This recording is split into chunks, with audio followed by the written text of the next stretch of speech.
Hello friends, welcome to Rise Ice YouTube channel. My name is Tanmoy. আজকের prelims byte সেশনে আমরা পড়বো ওপ্যাক and OPEC plus, এই দুটো অর্গানাইজেশনের ব্যাপার। ঠিক আছে, দেখো আজকে হোয়াট টু রিডে তোমাদের বলা হয়েছিল এই আর্টিকেলটা দ্য হিন্দু নিউজ পেপার থেকে ভালো করে পড়ার জন্য। UAE announce exit from OPEC group. ঠিক আছে, তো দেখো এই ওপ্যাক, গালফ কোঅপারেশন কাউন্সিল এগুলো কিন্তু না হট এরিয়া ইউপিএসসি। যেমন দেখো গালফ কোঅপারেশন কাউন্সিলের জন্য ইউপিএসসি 2016-তে কিন্তু অলরেডি কোয়েশ্চেন জিজ্ঞাসা করেছে। তো যেহেতু ওয়েস্ট এশিয়ান ক্রাইসিস এতটা নিউজে আছে, ঠিক আছে, তো এই রিলেটেড যেহেতু জিসিসি নিয়ে কোয়েশ্চেন জিজ্ঞাসা করে নিয়েছে, হয়তো রিলেটেড অর্গানাইজেশন ওপ্যাকের উপর বা ওপ্যাক প্লাসের উপর কিন্তু ইউপিএসসি কোয়েশ্চেন জিজ্ঞাসা করতে পারে। We have to be prepared for that. ঠিক আছে, এইবার আমরা এই টপিকটাকে কিভাবে কভার করবো একটা ফ্লোটা বসে নেবো। দেখো ফার্স্টে আমরা কনটেক্সট দেখবো, দেন আমরা এই ওপ্যাকের ব্যাপারে যে ডিটেলস সেটা দেখবো। ফর এক্সাম্পল ফাউন্ডিং মেম্বার কে কি ছিল, কবে স্টাবলিশড হয়েছিল, এগুলো প্রাইমারি অবজেক্টিভ কি। দেন আমরা ওপ্যাক প্লাসে আসবো। ঠিক আছে, ওপ্যাক প্লাস কবে হয়েছিল, ঠিক আছে, কারা কারা মেম্বার ছিল এটা আমরা দেখবো। দেন যে মেম্বারশিপ চেঞ্জ বা মেম্বারশিপ ডাইনামিক্স যেগুলো আছে সেটাকে কিন্তু আমরা ইজিলি একটু ক্লারিফাই করে নেবো যে কী কী আছে। দেন যে মেকানিজম অফ ইনফ্লুয়েন্স তার ব্যাপারে কিন্তু আমরা ডিসকাস করব।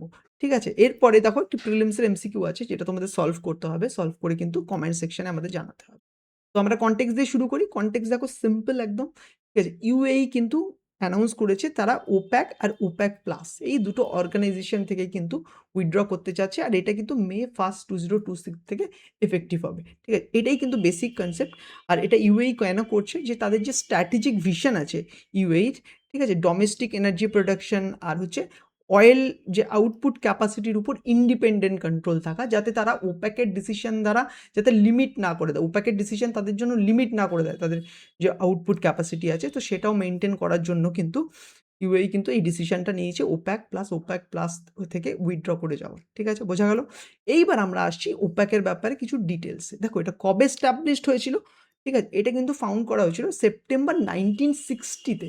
ঠিক আছে, কোথায় দেখো বাগদাদ কনফারেন্স হয়েছিল সেপ্টেম্বর 1960-তে।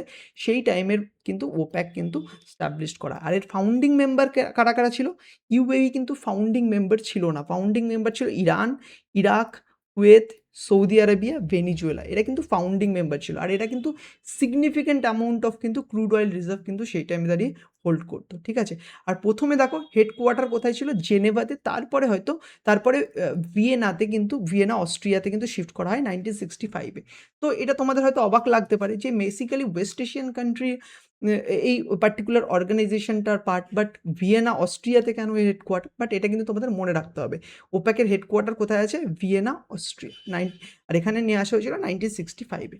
আর এর প্রাইমারি অবজেক্টিভ কি, দেখো প্রাইমারি অবজেক্টিভ যে পেট্রোলিয়াম পলিসি, এই মেম্বার স্টেটদের যে পেট্রোলিয়াম পলিসি আছে সেগুলোকে কোয়ার্ডিনেট করা অ্যান্ড ইউনিফাই করা, যাতে একটা ইউনিফর্মিটি মেনটেন করা যায়। ঠিক আছে, আর এটা কেন করছে, যাতে ওভারঅল গ্লোবাল অয়েল মার্কেটের যে স্টেবিলিটি সেটা যাতে এনশিওর করা যায়। ঠিক আছে, এটা কিন্তু তাদের ওয়ান অফ দ্য মেইন কিন্তু মোটিভ। এর সাথে সাথে কিন্তু এই কনজিউমারদের কাছে যাতে প্রপার পেট্রোলিয়াম সাপ্লাই আসে সেটাকেও মেনটেন করা কিন্তু তাদের কিন্তু one of the primary objective. বোঝা গেল।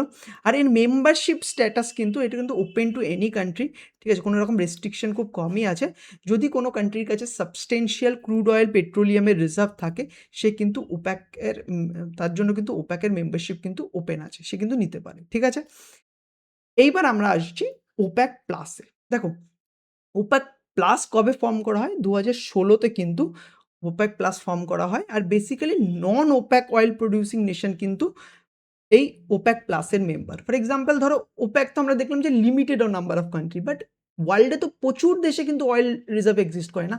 যেমন Russia one of the major producer and have the major oil reserve কিন্তু রাশিয়াতে আছে, তো তারা তো ওপ্যাকের পার্ট না।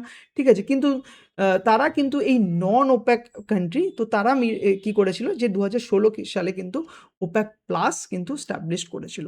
আর এর যে মেন পারপাস কী ছিল, যে সেই টাইমে না ইউএসের শেল অয়েলের প্রোডাকশন না প্রচুর পরিমাণে শুরু হয়েছিল। ঠিক আছে, তো ডিম্যান্ড সাপ্লাইয়ের যে global oil market demand supply যে সিচুয়েশন সেটাকে ঠিকঠাক রাখার জন্য, ঠিক আছে, আর এই ইউএসের যে শেল অয়েল প্রোডাকশন সেটাকে কাউন্টার করার জন্যও কিন্তু এই ওপ্যাক প্লাস কিন্তু আসে, ঠিক আছে? আর ফাউন্ডিং মেম্বার কি ছিল, কি নন ওপ্যাক মেম্বার? দেখো রাশিয়া, যেমন বললাম, Kazakhstan oil reserve, significant oil reserve আছে, Azerbaijan, Bahrain, Brunei, Malaysia, Mexico, Oman, South Sudan, Sudan.